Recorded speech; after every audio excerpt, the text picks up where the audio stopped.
राधे राधे मित्रों, जय श्री कृष्ण, जय श्री हरि। मैं सुप्रिया मिश्रा स्वागत करती हूँ आप सबका अपने चैनल पर। हिंदी पंचांग के अनुसार 9वां महीना मार्गशीर्ष यानी अगहन का है, जो 6 नवंबर से शुरू हो गया है। ये महीना 4 दिसंबर तक रहेगा। श्री कृष्ण के भक्तों के लिए इस महीने का खास महत्व है, क्योंकि इसे श्री कृष्ण का स्वरूप माना जाता है। स्वयं भगवान श्री कृष्ण ने भगवत गीता में अर्जुन से कहा है कि माशना मार्गशीर्षों अहम, यानी हम सभी महीनों में मैं मार्गशीर्ष हूँ। इस कारण इस महीने में श्री कृष्ण और उनके अवतारों के विशेष पूजा की जाती है। मार्गशीर्ष नाम क्यों पड़ा?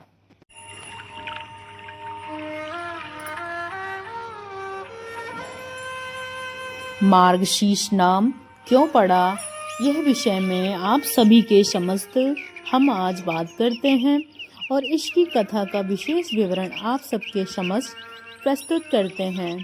चैनल पे नए हैं तो सब्सक्राइब करना बिल्कुल ना भूलें। बेल आइकन को जरूर से जरूर प्रेस कीजिए, ताकि आने वाले समस्त अपडेट आप सबके साथ पहुंचते रहें। जय श्री राधे, जय श्री कृष्णा।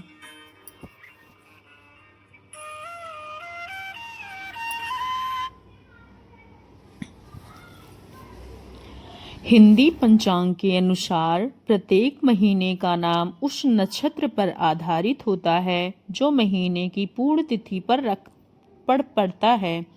हिंदी पंचांग के 9वें महीनों को पूर्णिमा पर मार्गशिरा नक्षत्र रहता है। मृगशिरा को संस्कृत में मार्गशीर्ष कहते हैं। इस कारण ये महीना मार्गशीर्ष नाम से जाना जाता है। इस महीने का एक नाम अगहन भी है। हर साल ये महीना दिसंबर महीनों के बीच में आता है।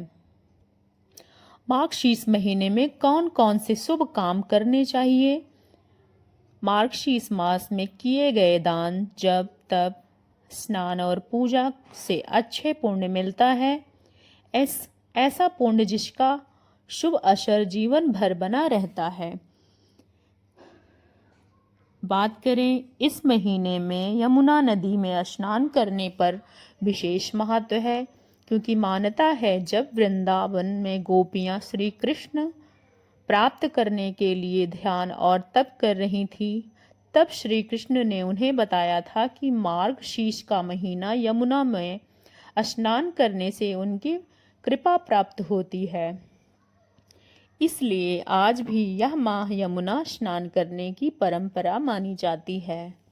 रोज सुबह उठना चाहिए और स्नान के बाद सूर्य को अर्घ्य देकर लोटे में जल, कुमकुम, चावल लेके ओम श्री सूर्याय नमः मंत्र का जाप करते हुए सूर्य देव को अर्घ्य देना चाहिए। मार्गशीर्ष महीने में तिल, गुड़, अन्न, वस्त्र का गोदान करने की परंपरा है। मार्गशीर्ष में बाल कृष्ण या बाल गोपाल के रूप में श्री कृष्ण की पूजा करने का विशेष महत्व है। ऐसा करने से व्यक्ति को आनंद, समृद्धि और मानसिक शांति प्रदान करती है। ऐसा करने से रोज सुबह स्नान के बाद घर के मंदिर में भगवान श्री कृष्ण के विग्रह को अभिषेक करें।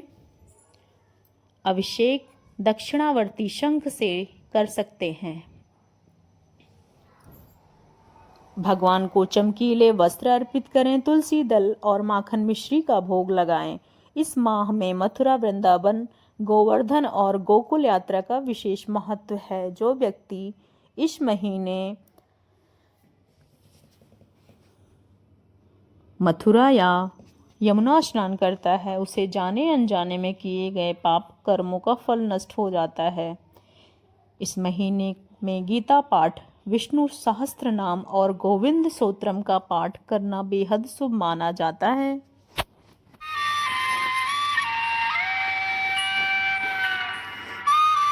मार्गशीर्ष 7 नवंबर 2025 शुक्रवार के दिन मार्गशीर्ष महीने की कृष्ण पक्ष द्वितीया तिथि है।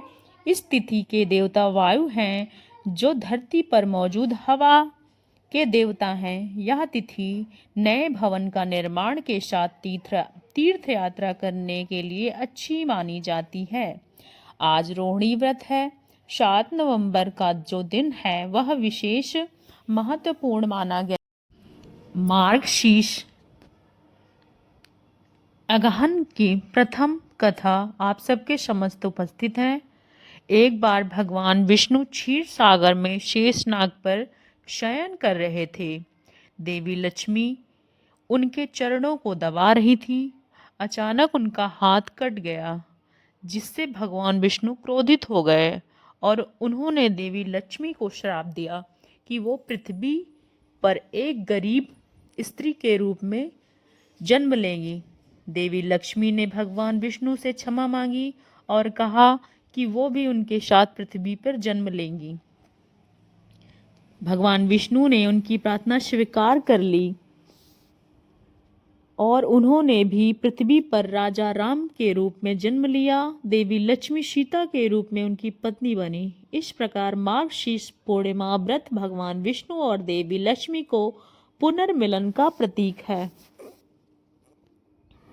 मार्गशीर्ष अगहन में एक कथा यह भी बहुत प्रचलित है कि एक बार की बात है जब श्री गणेश जी अपनी माता जी के रक्षा के लिए द्वारपाल बने थे और माता जी स्नान करने हेतु अंदर स्नान करने के लिए गई थी। उसी समय महादेव वहाँ उपस्थित हुए और उन्होंने गणेश जी से भीतर जाने के लिए आग्रह किया। भगवान गणेश जी से बार बार भी आग्रह करने के बाद गणेश भगवान इस बात से इनकार करते हुए हैं कि माता जी का आदेश है, मैं आपको अंदर नहीं जाने दे सकता हूँ। इस प्रकार बार बार पुनः पुनः आग्रह करने के बाद भी वह उन्हें अंदर नहीं जाने देते हैं। तब श्री महादेव ने क्रोधित होकर भगवान शिव ने श्री गणेश जी को के ऊपर प्रहार किया, जिससे आघात उनका सिर धड़ से अलग होकर धरती पर पुनः गिर गया और उस दौरान वह माता पार्वती आ गईं। माता पार्वती ने ऐसा कुछ देखकर भगवान शिव से क्रोधित विलाप करने लगी। उनकी विलाप से भगवान शंकर भगवान और समस्त देवतागण बहुत ही ज़्यादा व्याकुल हो गए। माता पार्वती का ऐसा रौद्र रूप देखकर शंकर भगवान भी डर गए और वह डर के मारे बोले कि मैं क्षमा चाहता हूँ देवी, मुझसे बहुत बड़ी गलती हुई है। अब आप कृपा पूर्वक मुझे इसका निदान बताइए। मैं ऐसा क्या करूँ जिससे आपको यह यातना ना झेलनी पड़े और श्री गणेश का धर्म मैं शरीर के साथ जोड़ सकूं। तब माता पार्वती जी समस्त देवता गण ने कहा कि आप पुनः किसी